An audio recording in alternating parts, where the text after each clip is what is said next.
Buenas noches a todos y bienvenidos a la charla informativa titulada Evaluación de riesgos para la salud y ambiente en sitios contaminados. Este evento es organizado por el curso Evaluación de riesgos para la salud y ambientes en sitios contaminados. Contamos con varios expertos destacados que compartirán sus conocimientos y experiencias en este campo apasionante. Permítame presentar a nuestros ponentes. Como primer ponente está el Dr. Brown, investigador y gestor de la Facultad de Ciencias e Ingeniería de la Universidad Cayetano Heredia, coordinador del proyecto Ciclomin en alianza con la Q, Leuven, Bélgica, y Activos Mineros SAC, AMSAC, fundador y director del Centro de Competencias del Agua, director de Expo Agua y Sostenibilidad. Ha sido presidente ejecutivo del Instituto Nacional de Investigación en Glaciares y Ecosistemas de Montaña, INAIGEM. Como segundo ponente tenemos al doctor Raúl Loaiza, biólogo con PhD por la Universidad de Ámsterdam, Holanda, docente investigador por la Universidad Cayetano Heredia. Se ha especializado en el estudio de comunidades de macroinvertebrados acuáticos en los Altos Andes como bioindicadores de la calidad ambiental y los impactos del drenaje ácido y metales. La aplicación de técnicas de remediación y el desarrollo de tecnologías de monitoreo ambiental. Ha publicado artículos en revistas científicas indexadas de alto impacto y se desempeña como consultor internacional. Estamos seguros de que esta charla informativa será una oportunidad invaluable para conocer más sobre la evaluación de riesgos para la salud y ambientes en sitios contaminados. Ahora sí, sin más preámbulos, comenzamos con la presentación de nuestros expertos. Sí, muy buenas noches a todos. Muchas gracias por participar. Disculpen el pequeño retraso que tuvimos para el inicio de esta charla, dado que hemos tenido algunos problemas de poder ingresar.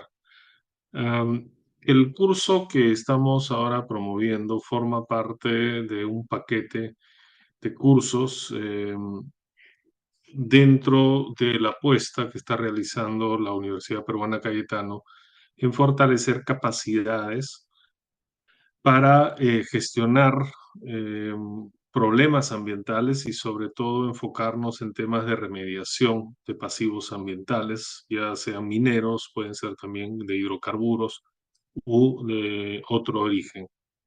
El curso que a continuación va a dar más detalles, el doctor Raúl Loaiza, quien es digamos, el docente principal de este curso, al cual además nos van a acompañar muchos especialistas de alto nivel, tiene un enfoque muy práctico, es un enfoque realmente en evaluar los riesgos, ¿no? Y tratar en base a esas metodologías, entre las cuales se va a abordar, por ejemplo, la guía ERSA del MINAM y otros instrumentos oficiales que existen en el país, pero que son muy pocos utilizados, ¿no?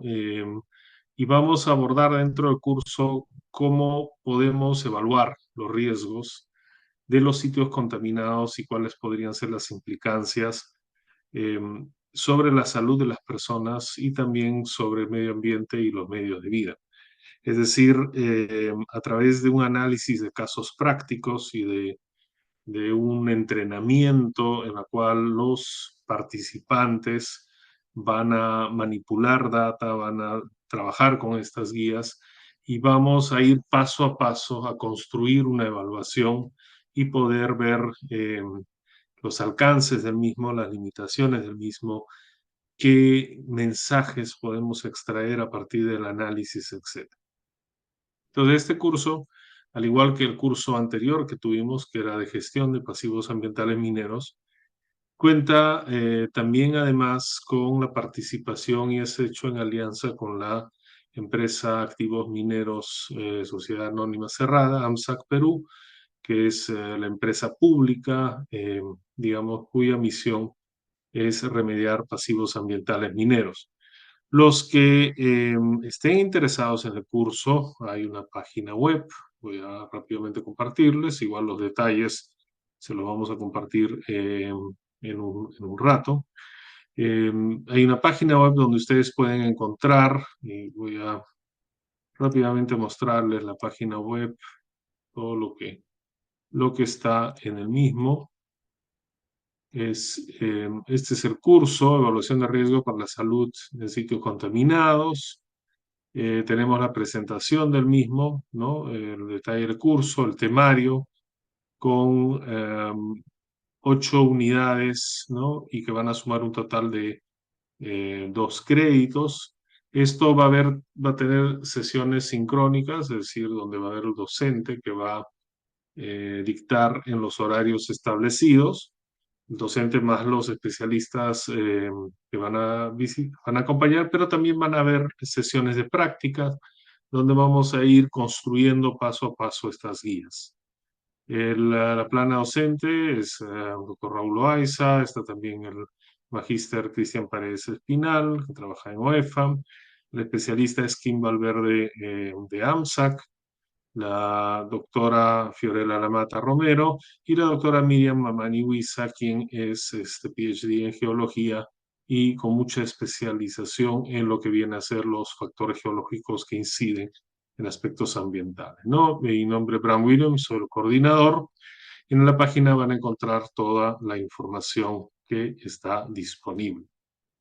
Muy bien, para no hacer más larga mi intervención y poder ir ya a la sustancia misma del curso, voy a dar el pase al doctor Raúl Loaiza. Él va a hacer una presentación del mismo y también vamos a poder recibir vuestras consultas, que lo pueden hacer en cualquier momento a través del chat y que los iremos presentando, digamos, respondiendo a medida que vamos pueden enviar las preguntas durante las exposiciones como también después de lo mismo. Así que nuevamente agradecerles mucho por la atención prestada y Raúl, te doy el pase para que nos puedas comentar más detalles del curso. Muchas gracias. Gracias, Bram. Buenas noches con todos. Es un gusto saludarlos. Soy el doctor Raúl Loaiza Muro. Como dijeron en la presentación, dirijo el laboratorio de ecotoxicología de la Universidad Cayetano Heredia desde hace ya casi 20 años. Y durante este tiempo hemos venido desarrollando investigaciones que concluyen, digamos, en la necesidad de poder evaluar el tema de riesgos ambientales como una columna vertebral para hacer un correcto planteamiento de soluciones ambientales, precisamente, ¿no? Nos dedicamos durante mucho tiempo a generar datos e información y publicar, pero no es hasta que se transforman estos datos y esta información en herramientas útiles para la toma de decisión que podemos tener un impacto en los tomadores de decisiones y en aquellos gestores que tienen a su cargo el manejo de recursos hídricos, de recursos naturales, ¿no? Entonces, como mencionó Bram, yo voy a hacer una presentación breve, es simplemente una, digamos, un inicio de lo que va a ser este curso, ¿no? Voy a poner un pequeño ejemplo de lo que vamos a ver y probablemente este sea uno de los pocos cursos donde se dan las primeras pautas para poder utilizar un instrumento del Ministerio del Ambiente conocido como guía ERSA, ¿no? La guía ERSA fue elaborada hace ya varios años por especialistas internacionales y nacionales, ¿no? Y su objetivo fue justamente diseñar un documento que permitiera evaluar riesgos ambientales y poder determinar bajo qué condiciones se configuraban espacios de peligro, de toxicidad y de riesgo no solamente para las personas, sino también para los ecosistemas, ¿no? ¿Y esto a qué lleva? Finalmente, poder conocer el riesgo nos obliga a también saber qué acciones debemos tomar para poder intervenir y remediar en un lugar impactado. El objetivo de este curso, ¿no? Y ustedes van a ver que la guía ERSA va a ser nuestro baldor, digamos así, es que al final uno pueda, independientemente de los criterios técnicos o las tecnologías disponibles para poder remediar, por ejemplo, un suelo, ¿no?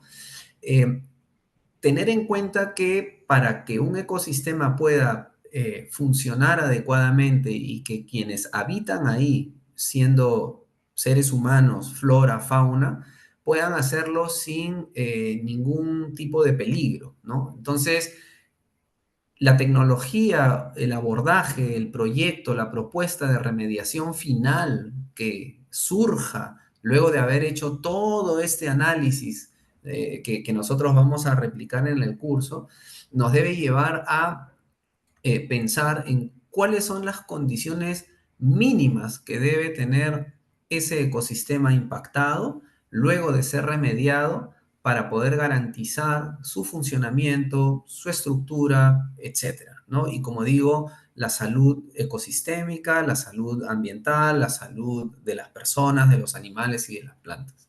Entonces, voy a presentar esta pequeña, déjenme ver, este pequeño PowerPoint. ¿Me dicen, por favor, si se puede ver en modo presentación? Sí, sí, está todo correcto. Gracias. Entonces, estamos hablando de este curso, ¿no? De evaluación de riesgos para la salud y ambiente en sitios contaminados. Entonces, ¿cuáles son los puntos claves en este curso? Bueno, ustedes, si tienen interés y deciden tomar el curso, lo cual es altamente recomendable, al final van a poder evaluar estas relaciones causa-efecto, ¿no? Entre las fuentes contaminantes y los distintos compartimentos ambientales, dentro de los cuales se encuentran diferentes receptores, seres humanos, plantas, animales, la biodiversidad en general, ¿no? Y cuantificando potenciales riesgos para ellos. Y esto es una de las cosas más importantes, ¿no? Lo vamos a ir viendo a lo largo de la charla.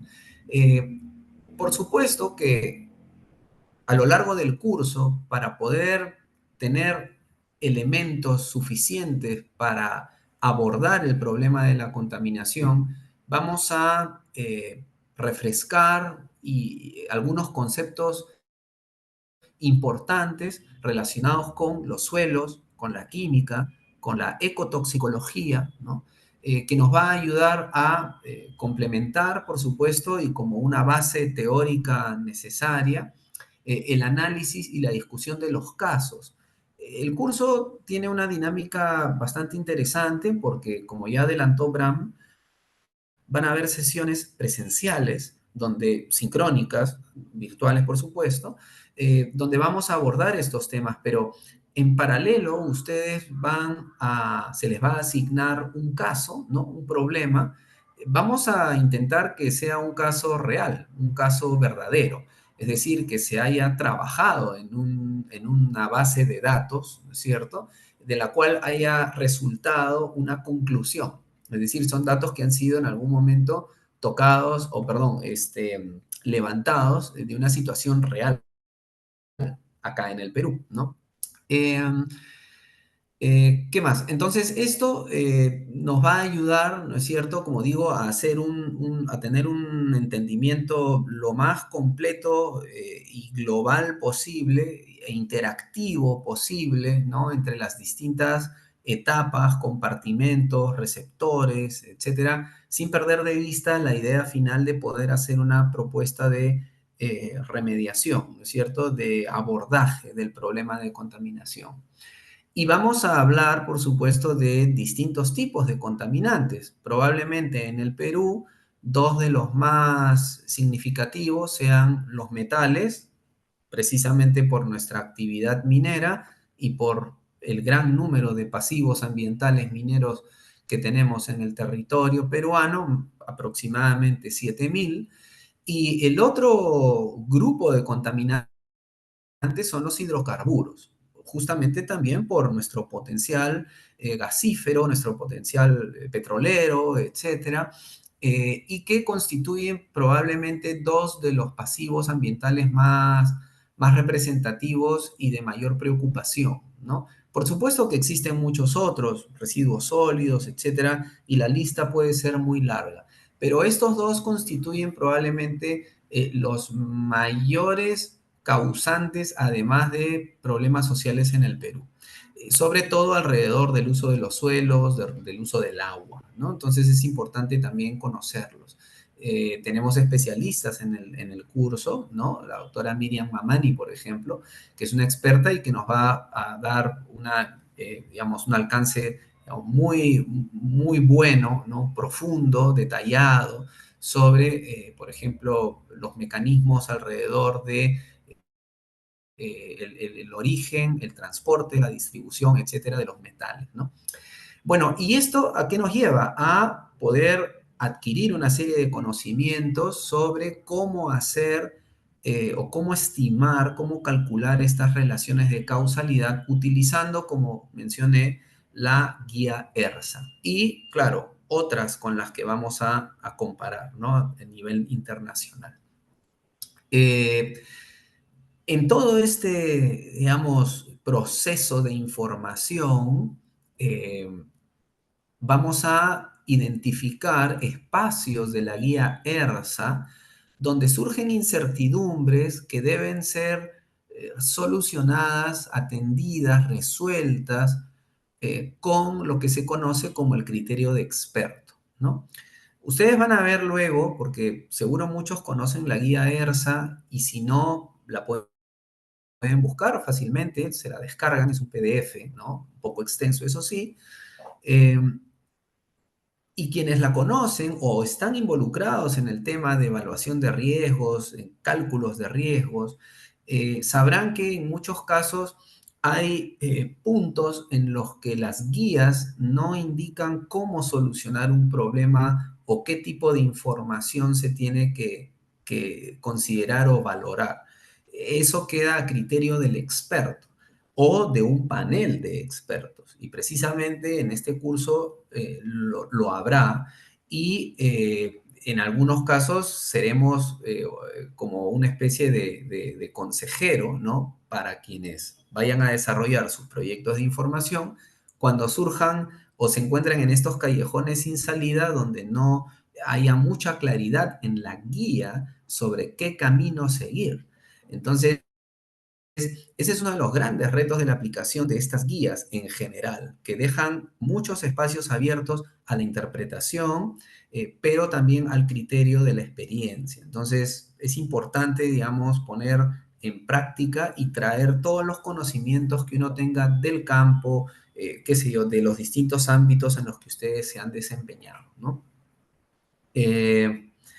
Y luego, finalmente, sobre la base de este cálculo, identificación, determinación de riesgo, vamos a proponer de pronto para estos casos que les vamos a traer, cuáles podrían ser acciones de remediación, como dije, ¿no? En eso concluye la guía ERSA, ¿no? En planes de remediación, sugerencias de remediación. Bueno, muy bien. Entonces, eh, cuáles son las etapas, ¿no? De esta evaluación de riesgos a la salud ambiental? Bueno, primero hay una caracterización, luego la evaluación de los riesgos y finalmente las acciones de remediación, ¿no? Entonces, en un primer momento, estoy adelantándome un poco, pero esto es como una manera de motivarlos a ustedes, de atraerlos, de interesarlos al curso, ¿no? Lo primero es poder caracterizar el lugar problema, ¿no? El sitio impactado. Muchas veces nosotros tomamos como referencia exclusivamente los niveles o concentraciones de una sustancia, de un compuesto, de un elemento, tal como salen, por ejemplo, de un laboratorio de análisis. Pero cuando se aplica la guía ERSA, por ejemplo, esto no solamente se toma como una verdad absoluta, sino que debe ser comparado. Es decir, desde el primer momento nos cuestionamos y decimos cómo o por qué este nivel puede representar, este nivel de un contaminante puede representar una situación de riesgo, una situación de peligro, ¿no? Entonces, se inicia una serie de pruebas estadísticas que culminan en la identificación de los, contaminantes llamados de preocupación, ¿correcto? Al comienzo, cuando uno aborda una situación de este tipo, se va a encontrar con una larga lista de contaminantes que tienen valores detectables. Obviamente los no detectables no son de interés, pero incluso aquellos que son detectables no siempre constituyen un contaminante de preocupación. Entonces, ya desde ese primer momento, que es crucial, la primera etapa de identificación, estamos aplicando una serie de criterios, ¿cierto? No solamente analíticos, sino también criterios estadísticos, por ejemplo, ¿no? Entonces, tenemos que recopilar información del lugar, el tipo de suelo, el ecosistema, y otros factores, ¿no? Características generales del área, y tiene que haber, por supuesto, un plan detrás de esto, ¿no? Tiene que haber un plan que decanta en un modelo conceptual, ¿no? ¿Cómo es que se va a abordar el problema? ¿Sí? Para luego hacer una correcta interpretación y discusión de los resultados, ¿no es cierto? Entonces, esta es la primera etapa de caracterización. En el curso iremos desgranando esto con un poco más de detalle, ¿no? Con más tiempo, por supuesto. Y luego, una vez que uno ha hecho esta caracterización, viene el estudio de la evaluación del riesgo, ¿no? Entonces, lo primero que uno debe hacer es definir el problema, ¿no? Cuáles son los contaminantes de preocupación y cómo estos ayudan a definir el modelo conceptual. Muy bien. Luego, hay una etapa muy importante de evaluación de la toxicidad. Lo vamos a ver en un segundo, ¿no? Y esta toxicidad no está solamente referida a personas, ¿no? A niños, a adultos, a mujeres, etcétera, sino también al ecosistema, la flora y la fauna. Muy bien. Los propios suelos. Luego viene una evaluación de la exposición. O sea, una vez que ya definí cuáles son los elementos o las sustancias de preocupación y luego de conocer su toxicidad, entonces se evalúa la exposición. ¿De qué manera estos compartimentos ambientales y estos receptores se encuentran expuestos? Para ello, debo hacer una recapitulación de algunos conceptos en ecotoxicología sobre rutas y vías de exposición. ¿Cómo es que los contaminantes llegan al receptor? Por contacto con la piel, por la vía gastrointestinal, a través del contacto con las mucosas, si es por respiración, etcétera, ¿no? Y aquí hay que tomar en cuenta la realidad del lugar que se va a evaluar. No hay lugar prácticamente inhóspito, ¿no? Aquellos sitios de interés en el Perú donde se dan estos procesos de contaminación tienen una gran influencia de comunidades de todo tipo, ¿no? Urbanas, espacios urbanos, espacios rurales y espacios incluso muy alejados y no contactados, ¿no? Como ocurre en la selva, por ejemplo, en comunidades amazónicas. Entonces, hay que tener en cuenta también los estilos de vida. No me estoy refiriendo a formas de pensar, etcétera, sino qué es lo que hace esta gente, cómo se ve afectada por la contaminación, de qué se alimenta, qué costumbres tiene, por qué podría estar afectada, por qué podría estar en riesgo, ¿no? O sea, vamos a hacer una serie de cálculos, pero esto hay que también pensarlo en función del espacio donde se va a desarrollar la intervención o la evaluación, ¿no es cierto? Entonces, por eso la diapositiva menciona escenarios de exposición. O sea, ¿bajo qué condiciones ocurre esta exposición? Si la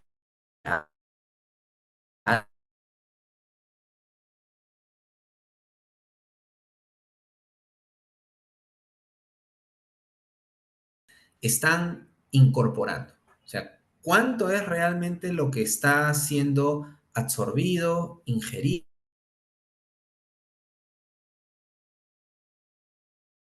Eh, ¿Se me escucha, perdón?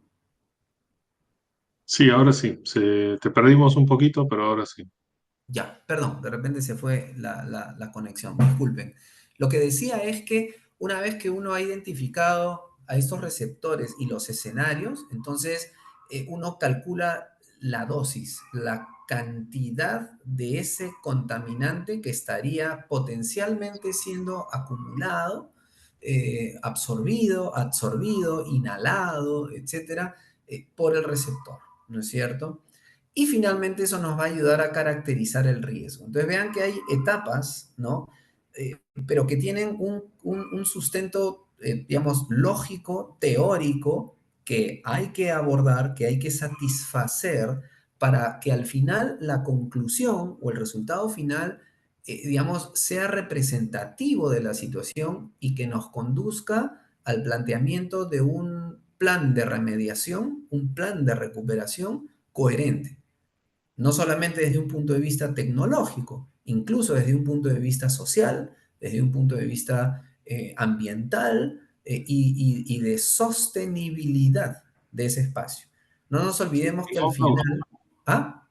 sí, ¿Perdón? perdón, dejaste de compartir la pantalla. Si pudieras Ah, compartir nuevamente.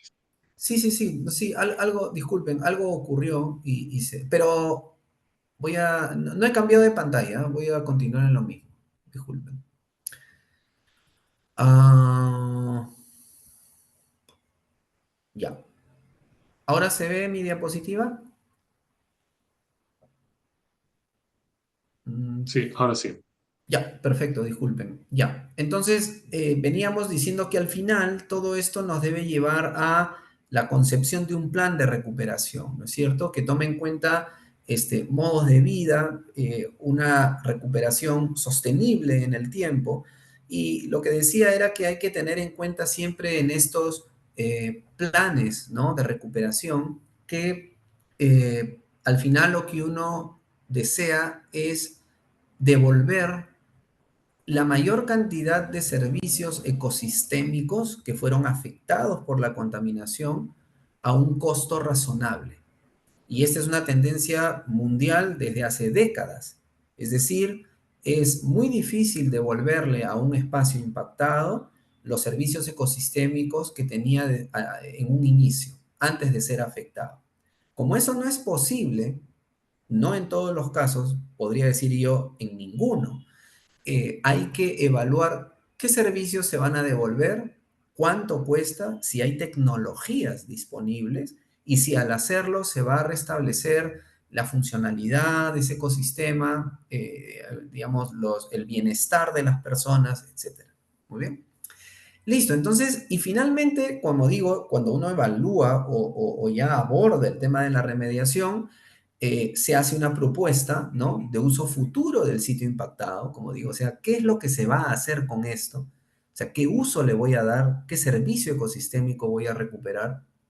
El alcance de la remediación, tengo que poner sobre la mesa las distintas alternativas de análisis, qué tecnologías voy a usar, ¿no es cierto? Eh, Hacer una planificación de la aplicación del uso de esa alternativa, por supuesto hacer luego un monitoreo de la eficiencia y también del aspecto social, ¿no? Socioambiental, y finalmente la cuantificación o estimación de beneficios. Bien, entonces, esto es solamente una aproximación a lo que vamos a ver en el curso, va a ser algo muy breve y algunos datos, como digo, que vamos a utilizar más adelante, ¿no? Entonces, como decía, lo primero que uno hace es definir un problema. Entonces, se identifican contaminantes de preocupación en las distintas matrices. Fíjense, suelos, sedimentos, si fueran sedimentos lacustres o de ríos o de cochas, por ejemplo, agua superficial o subterránea, tejidos vegetales, tejidos animales. No en todos los casos se pueden obtener muestras biológicas, me refiero de personas. Eso supone todo un tratamiento ético, todo un protocolo de obtención de muestras de cabello, de sangre, de orina, de uñas, etcétera. Y por lo general eso constituye un embudo, una restricción para este tipo de análisis.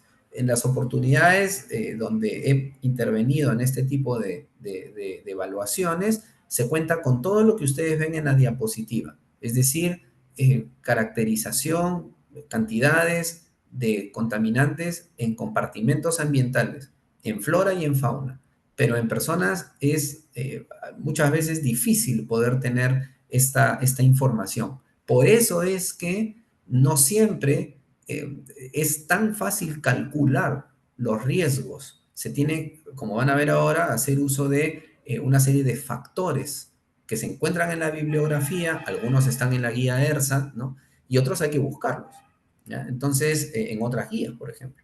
Muy bien, entonces, esto, por ejemplo, es un ejemplo de contaminantes de preocupación, por ejemplo, de hidrocarburos totales de petróleo, ¿no? En suelos, en sedimentos, las distintas fracciones, por ejemplo, ¿no? Y metales, ¿no? Comunes, como bario, plomo, cromo, mercurio, ¿no?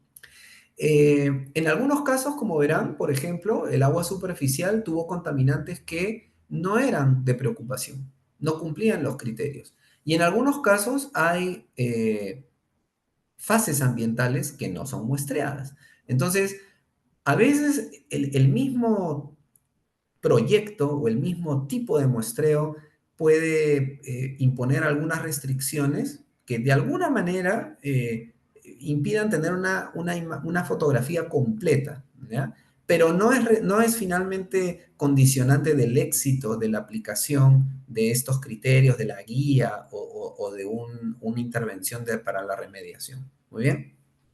Y se darán cuenta, por ejemplo, que dependiendo de la matriz, hay contaminantes que son de preocupación y para otros no. Por ejemplo, ven ustedes las diferencias acá entre tejidos animales y vegetales, ¿no? Luego viene la evaluación de la toxicidad. Para esto hay que revisar la bibliografía. O sea, ustedes van a tener una dedicación, ¿no es cierto? Un esfuerzo de búsqueda, de lectura, para poder identificar fuentes que respalden las decisiones que van a ir tomando a lo largo de la evaluación de los casos que se les van a dar a ustedes. Muy bien. Para la caracterización de los contaminantes de preocupación, pero sobre todo para identificar valores de referencia como qué. Por ejemplo, las dosis de referencia, los factores de biodisponibilidad o tasa de absorción, fracciones de absorción dermal y dependiente de cáncer. Todos estos factores que ustedes ven forman parte de las fórmulas que propone la guía ERSA justamente para poder evaluar la toxicidad. Entonces, para cada uno de los contaminantes de preocupación ya identificados en la fase anterior, uno aplica estas fórmulas para saber exactamente cuál de ellos, ¿no es cierto?, tiene realmente toxicidad. Puede ser que haya sido identificado como contaminante de preocupación, pero cuya toxicidad sea baja, ¿no es cierto? O no detectable, por ejemplo. Bien, luego la caracterización de riesgo cancerígeno y no cancerígeno, ¿no? También, nuevamente, a través, por ejemplo, de la vía exposición ingesta, probablemente en este caso se desestimó la vía de ingesta de inhalación porque no representaba un riesgo, pero sí la ingesta a partir de suelo, sedimento, tejido vegetal, animal. Se hacen una serie de cálculos, por ejemplo, para calcular el índice de peligrosidad total.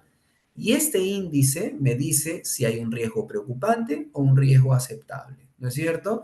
Entre los tejidos vegetales y animales tenemos algunos de plantas conocidos, por ejemplo en la región amazónica, y en tejido animal generalmente son peces, porque son una de las principales fuentes de proteínas para pobladores en la Amazonía peruana.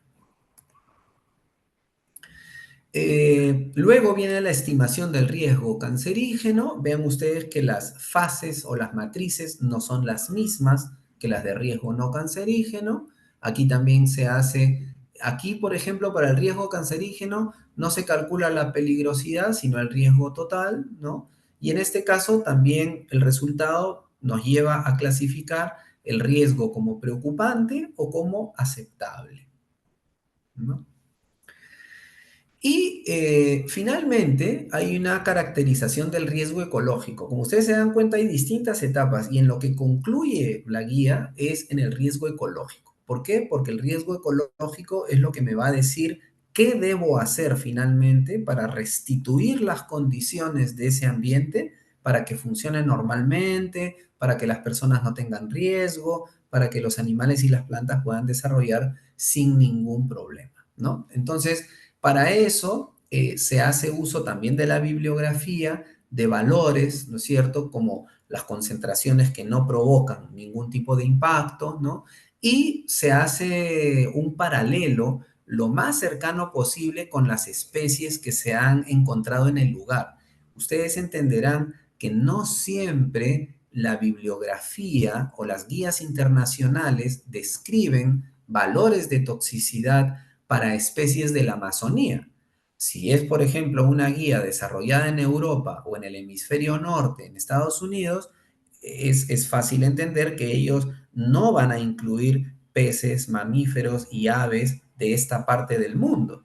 Entonces, ahí viene el criterio del experto, poder identificar aquellas especies reportadas en otros continentes, en otros países, que tengan el mayor nivel, por ejemplo, de similitud con las que nosotros hemos encontrado en el lugar del problema en el Perú. Entonces, eso supone un reto, porque siempre se levantan críticas sobre la proximidad, sobre la similitud y sobre la idoneidad del uso de esos valores calculados para otras especies en la situación que nosotros estamos abordando aquí. Entonces, ahí, como digo, interviene el criterio de experto y uno tiene que respaldar el criterio que ha utilizado, ¿no? Porque les digo, muchas veces es imposible. Y nosotros como investigadores no vamos a hacer experimentos de ecotoxicidad para poder determinar estos valores, por ejemplo, que ustedes ven aquí. Entonces, pero finalmente, haciendo uso de la información en la bibliografía, uno puede calcular el riesgo ecológico. Y el riesgo ecológico es o preocupante o no preocupante, ¿no?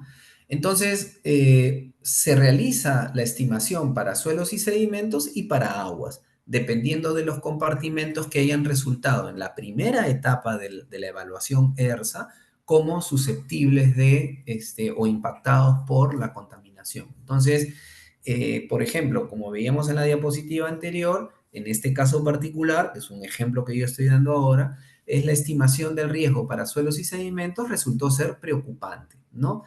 ¿Por qué? Y ahí viene, como les decía en un principio, hay que conocer las características del lugar, las condiciones ambientales, la dinámica de ese ecosistema. Por ejemplo, hay lluvias, hay escorrentías, hay afloramientos de agua, hay diferencia entre la época húmeda y la época seca, etcétera. Entonces, todo eso contribuye a una correcta interpretación de los datos, ¿ya?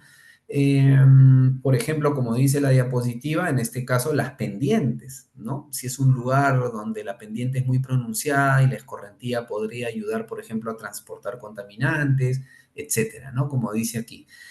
Y también para los cuerpos de agua, ¿no? Dependiendo si son cuerpos de agua estáticos, por ejemplo, ¿no?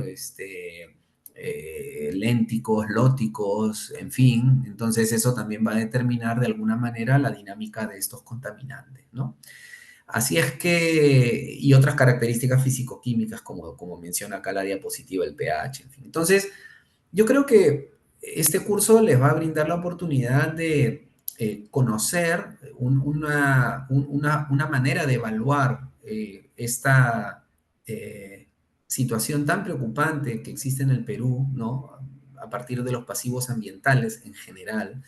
Y yo creo que se van a divertir porque, digamos, el ir encontrando y hallando en la aplicación de la guía resultados que nos llevan a la siguiente etapa, pero resultados, digamos, sólidos, ¿no? Con un buen respaldo y que nos permiten seguir, continuar a una siguiente etapa y concluir finalmente el riesgo ecológico y qué tipo de intervención debería yo hacer es algo sumamente significativo, es práctico, ¿no? Es sumamente útil. Así es que creo que esta era la última diapositiva. Ah, no, una más.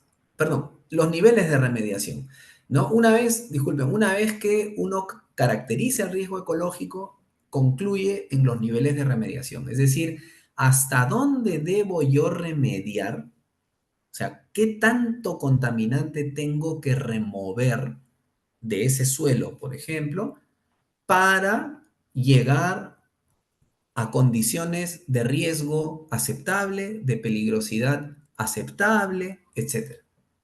Entonces, ocurre que muchas veces, incluso con las tecnologías más sofisticadas y adelantadas, no es posible remover la cantidad de contaminante suficiente para llegar a esas condiciones. Entonces, ahí hay un problema, ¿no es cierto? Entonces, la descontaminación o la remediación es tan grande, o el esfuerzo es tan grande, que muchas veces no se puede lograr, pero se puede llegar a condiciones lo más cercanas posibles a las de no impacto, de no riesgo, de no peligrosidad. Entonces, como ven ustedes aquí, ¿no es cierto? Estos valores de índice de riesgo total, en la guía ERSA nos vamos a manejar mucho con rangos de 0 a 1, por encima de 1, por encima de 5, por abajo de 10, etcétera, ¿no? Y vamos a determinar riesgos aceptables, aceptables en casos excepcionales o no aceptables, ¿no? Entonces, finalmente el nivel de remediación, ¿no? Me permite estimar, como dije, el riesgo para las personas, para los animales, para las plantas, ¿no es cierto? Tomando en cuenta una serie de criterios, de factores, de valores que vamos a encontrar en la guía ERSA o en la bibliografía, ¿no? Eso. Entonces, esta es la presentación que quería hacer como parte de esta introducción, esta motivación eh, para interesar al público. Y si ustedes tienen alguna pregunta, no sé si alguien más quiere participar o Bram, tú en este momento. Sí, justo hablando de preguntas, hay 4 preguntas, tres por Carlos Ugarte, muchas gracias, y también Julio Zúñiga por las preguntas. La primera pregunta se refiere a contaminantes, ¿no? Si solo se presenta en el análisis químico o es relevante las formas en que se presentan estos contaminantes. ¿Qué nos puedes comentar ahí al respecto? Sí, depende, digamos, de lo que yo quiera evaluar y lo que yo sepa del contaminante. Como ustedes saben, los metales, por ejemplo, pueden encontrarse en muchas formas, ¿no? Como sulfatos, como cloruros, como formas iónicas, pero probablemente sean las iónicas las más biodisponibles y finalmente las que yo voy a querer evaluar para conocer su potencial impacto. Entonces, sí, es definitivamente importante saber cuál es la forma del contaminante y, digamos, no incluir de pronto un sesgo, ¿no? Al incorporar en este criterio de contaminante de preocupación todas las formas del contaminante. Ahora, eso va a depender también de las capacidades analíticas, de las capacidades tecnológicas, ¿no? Para algunos contaminantes, por ejemplo, se requerirán, digamos, de especialistas y de tecnología, de equipamiento más caro, más, ¿cómo puedo decir?, sofisticado, ¿no? Y entonces hay ciertas limitaciones que hay que tomar en cuenta al momento de también interpretar los resultados, ¿no? La siguiente pregunta es, ¿cómo sugiere usted que se haga la evaluación de los servicios ecosistémicos, por ejemplo, en zonas ya urbanas y con respecto a unidades que implementaron mucho antes que la zona fuera urbana? Eh, a ver, las zonas urbanas pueden prestar servicios ecosistémicos, o sea, a ver, dependiendo, digamos, el nivel de urbanización, ¿no? O sea, si estamos hablando de la ciudad de Lima, por ejemplo, ¿no? De un espacio como San Borja, San Martín de Porres, qué sé yo, claro, estimar en esos espacios los servicios que podrían brindar el ecosistema urbano es un tanto complejo. O sea, cuando hablamos de servicios ecosistémicos nos referimos a lugares, sobre todo y en general, más naturales donde uno todavía puede identificar, por ejemplo, pirámides tróficas, transferencia de materia y energía, ciclos biogeoquímicos, etcétera, ¿no? No digo que las ciudades no sean ecosistemas, lo son, pero, digamos, abordar las ciudades, y no sé si por ahí va la pregunta, o espacios urbanos, a través de este tipo de guías o aproximaciones para solucionar problemas de contaminación, probablemente no sea lo que vamos a pretender acá en el curso. O sea, lo que queremos es evaluar espacios donde hay efectos, por ejemplo, de actividades extractivas que han dejado pasivos, digamos, de interés y con un impacto bastante grande sobre ecosistemas acuáticos, sobre fuentes de agua, por ejemplo, o suelos. Las fuentes de agua de Lima se encuentran muy lejos de nosotros. Por ejemplo, el río Rímac nace en la laguna Titicocha, ¿no es cierto? Está a varios kilómetros de aquí. Ahora, ¿se puede hacer una evaluación ahí de riesgos ambientales? Probablemente, porque en esta zona hay efluentes mineros, ¿no es cierto? Hay actividades mineras cercanas, está Morococha, qué sé yo, Casapalca, en fin. Este, pero digamos, en esas ya no son pues zonas precisamente urbanas. Entonces, no sé, Carlos, de repente luego lo podemos discutir, si es que te referías a eso y dices con respecto a unidades que implementaron mucho antes de que la zona fuera urbana. Bueno, la verdad es que no sabría cómo responder eso. Antes de que una zona se urbanizara, probablemente, digamos, tuvo una dinámica y tuvo ciclos, ¿no es cierto?, que fueron interrumpidos justamente por la urbanización. Eso obviamente no se puede recuperar, ¿no? Estamos hablando de recuperación de zonas que han sido afectadas por actividades humanas extractivas, no necesariamente por la urbanización. Pero bueno, luego lo podemos conversar con más detalle.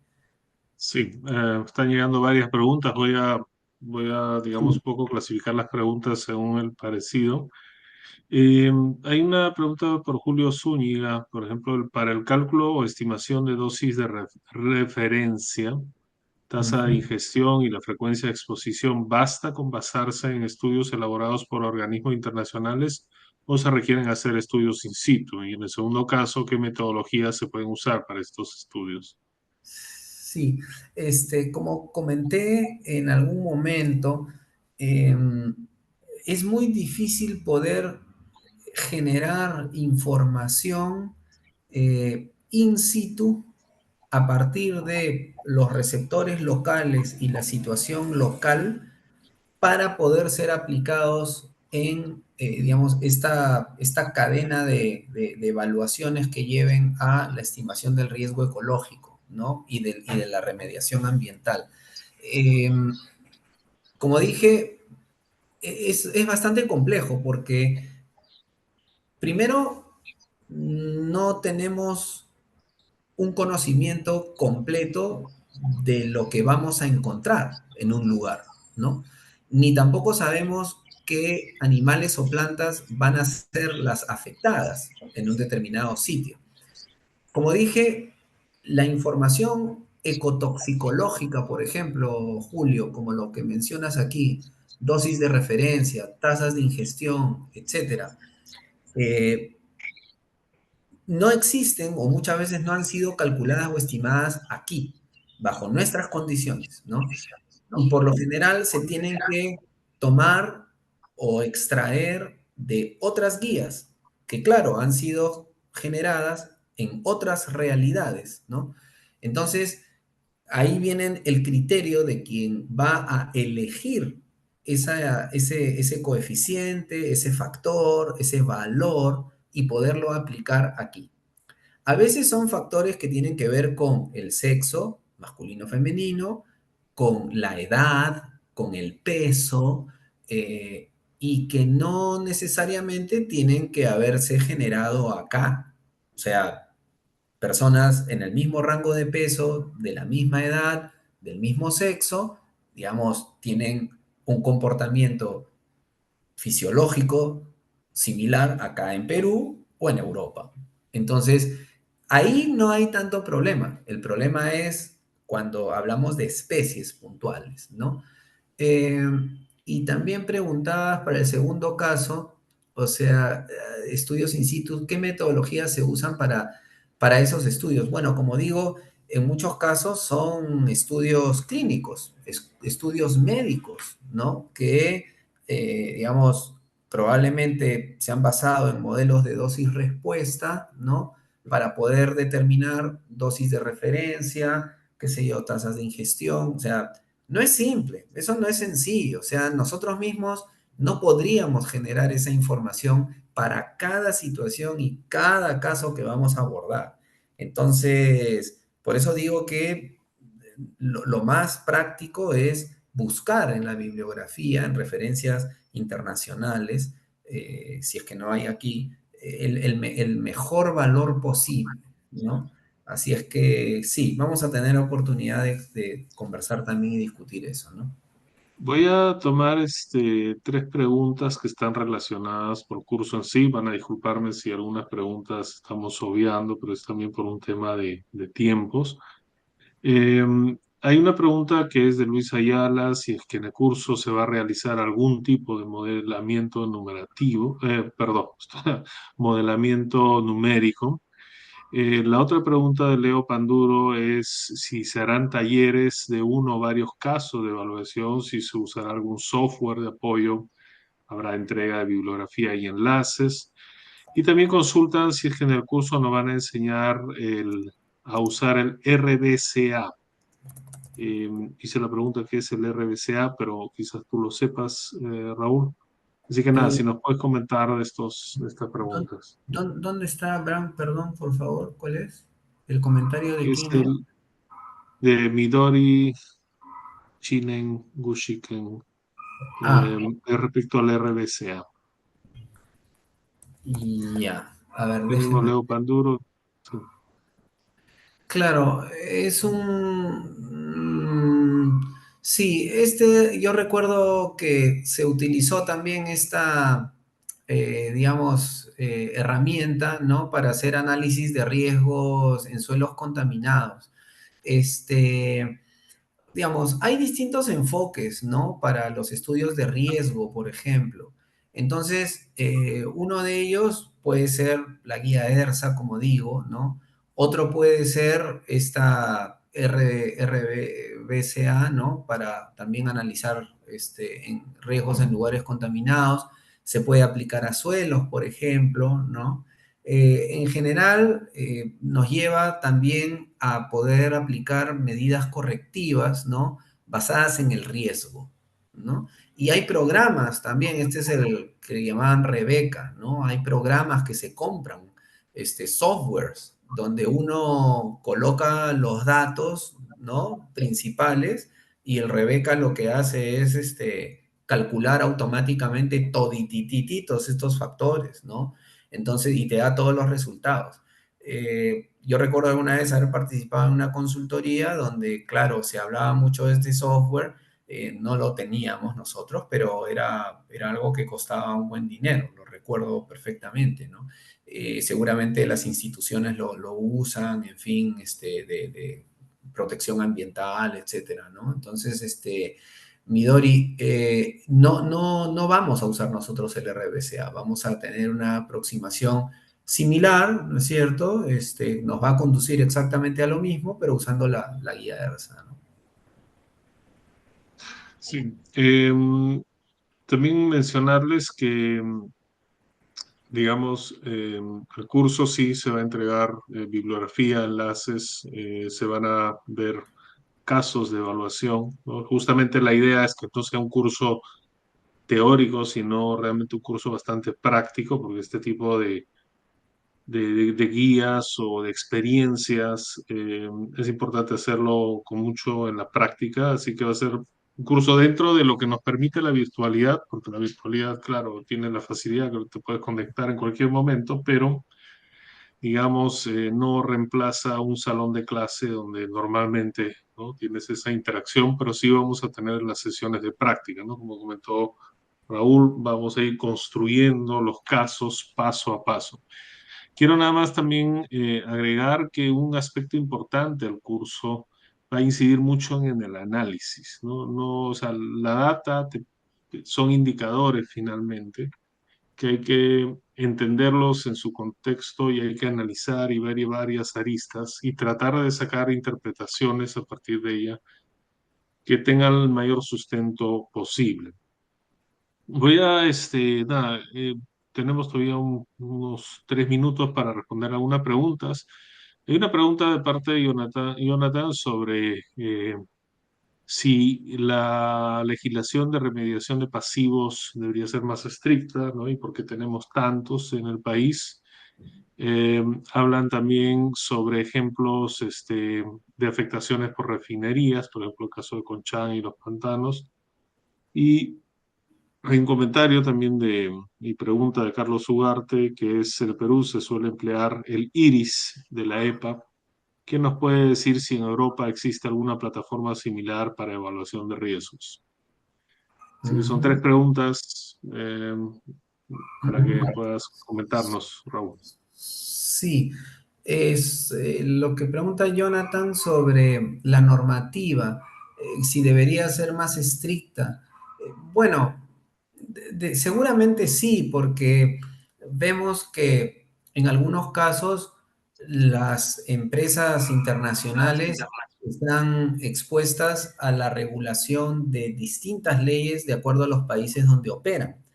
Y se sabe, ¿no?, que la misma empresa cumple con estándares más exigentes en otros países, por ejemplo en Canadá, en Europa, como fuera, ¿no? Y se rige bajo otros estándares en el Perú, ¿no? Es cierto que en el Perú hay aparentemente una mayor flexibilidad que, digamos, permite que en algunos casos los niveles de ciertos contaminantes puedan ser superiores a los criterios internacionales, ¿no es cierto? Ahora, los pasivos ambientales han sido generados por malas prácticas y porque hasta no hace mucho tiempo no existía una legislación y una reglamentación. Las grandes empresas, sobre todo las internacionales, trabajan bajo estas normativas y criterios, de manera que seguramente hay una contaminación que tiene como origen estas grandes operaciones. Pero muchos de nuestros pasivos han sido generados y lo siguen siendo por empresas que, como ustedes saben, trabajan fuera de esta normativa, que no son controlados o que, digamos, surgen como una oportunidad en algún lugar en particular y que luego, digamos, no tienen ninguna forma de poder ser sancionados o de poderle hacer un seguimiento. Entonces, contestando un poco la pregunta, si es que debería ser más estricta, sí, seguramente debería ser más estricta para estos pasivos, ¿no? ¿Y por qué tenemos en el país tantos pasivos sin remediar? Bueno, justamente porque en el momento que se produjeron, no teníamos una normativa, digamos, para abordar el problema, pero ni siquiera para controlarlo. Entonces, por ejemplo, antes de la creación del Ministerio del Ambiente en los 2000, ¿no? Teníamos una ley de aguas que era muy antigua, ¿no? De finales de los años 60 y que la tenía el Ministerio de Agricultura, ¿no? Entonces, que no estaba actualizada, que no representaba ya las condiciones, digamos, actuales, ¿no? De nuestra realidad, nuestros ecosistemas, el ámbito donde se desarrollaba la minería. Y claro, eso permitió que se generaran buena parte de los pasivos que tenemos ahora, y muchos son huérfanos, o sea, pertenecen a sabe Dios quién, empresas que ya no existen, digamos, no hay un apoderado o alguien quien pueda, digamos, responder por ese daño, y entonces tenemos, por ejemplo, a AMSAC, que hace un enorme esfuerzo por poder remediar estos espacios, ¿no? Con un presupuesto muy limitado, pero claro, seguramente va a faltar muchísimo tiempo y años para poder abordar todos los problemas ambientales originados por estos pasivos, ¿no? ¿Qué otra Así pregunta había? es. Sí. Discúlpame. Disculpa Raúl, sí, lo que pasa es que ya estamos con los tiempos. Agradezco mucho las preguntas realizadas. Em, Solamente voy a contestar una, que sí, las clases van a ser virtuales. Gracias Raúl por la exposición detallada y Gracias, también por contestar las preguntas. Creo que gracias a ustedes. en este pequeño webinar hemos podido ver digamos, un extracto de lo que va a ser este curso y todas estas preguntas que tenemos. Estos también es una oportunidad del curso para intercambiar conocimientos y saber de muchas experiencias y construirlo, ¿no? Voy a dar el pase a la señorita Thais Nina Cóndor, quien es la encargada quien va a brindar más detalles sobre el curso en sí, y con ello yo voy ya despidiéndome y también dando las gracias a Raúl. Adelante, Thais, por favor, para que Muchas nos gracias puedas también. dar esta última parte. Ya, está bien, gracias, doctor. Bueno, buenas noches. Mi nombre es Taína Cóndor. Ahora voy a hablar con referente al área comercial. De igual manera, acá en los comentarios les estoy adjuntando el link del WhatsApp para que me escriban si es que tienen alguna duda, consulta para poder ayudarlos.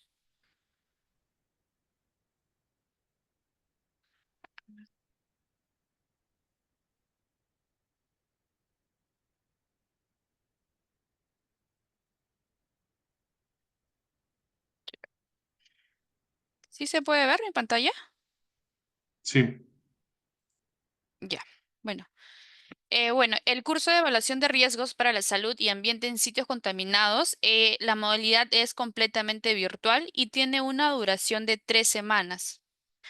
En información general tenemos las inscripciones, que es hasta el 9 de noviembre. De igual manera, las clases están dando inicio el mismo 9, así que tienen la oportunidad de inscribirse hasta el mismo día del inicio de clases, ¿no? El horario son los días martes de 7 de la noche a 9 de la noche y los sábados de 7 de la mañana a 11 de la mañana. De igual manera, los temas a desarrollar son introducción a la ecotoxicología, caracterización de fuentes de contaminación, evaluación de la toxicidad, evaluación de la exposición, caracterización del riesgo para seres humanos, caracterización del riesgo ecológico y medioambiental, análisis de incertidumbres y determinación de medidas de remediación. De igual manera, acá están mis datos, está mi número, mi correo. Pueden escanear de igual manera el código QR para cualquier duda, consulta que ustedes tengan y ayudarlos. Gracias.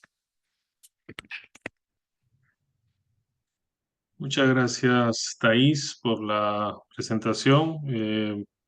Además, quiero agradecer nuevamente a todos los asistentes, todas las preguntas que nos han hecho llegar, el interés.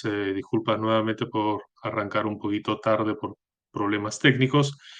Y los invitamos a ser parte de este curso. Yo creo que es una experiencia bastante interesante. Repetir la experiencia que hemos tenido, por ejemplo, con el curso anterior de gestión de pasivos ambientales. Y también esténse atentos a todas las otras novedades que estamos nosotros organizando de la Universidad Peruana Cayetano Heredia, con un fuerte enfoque en lo que es la remediación y la gestión de pasivos ambientales mineros, donde un curso como este tiene mucha relevancia, pero también es aplicable a otros contextos.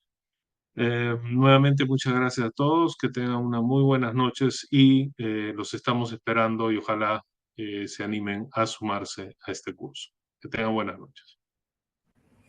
Buenas noches, gracias. Gracias.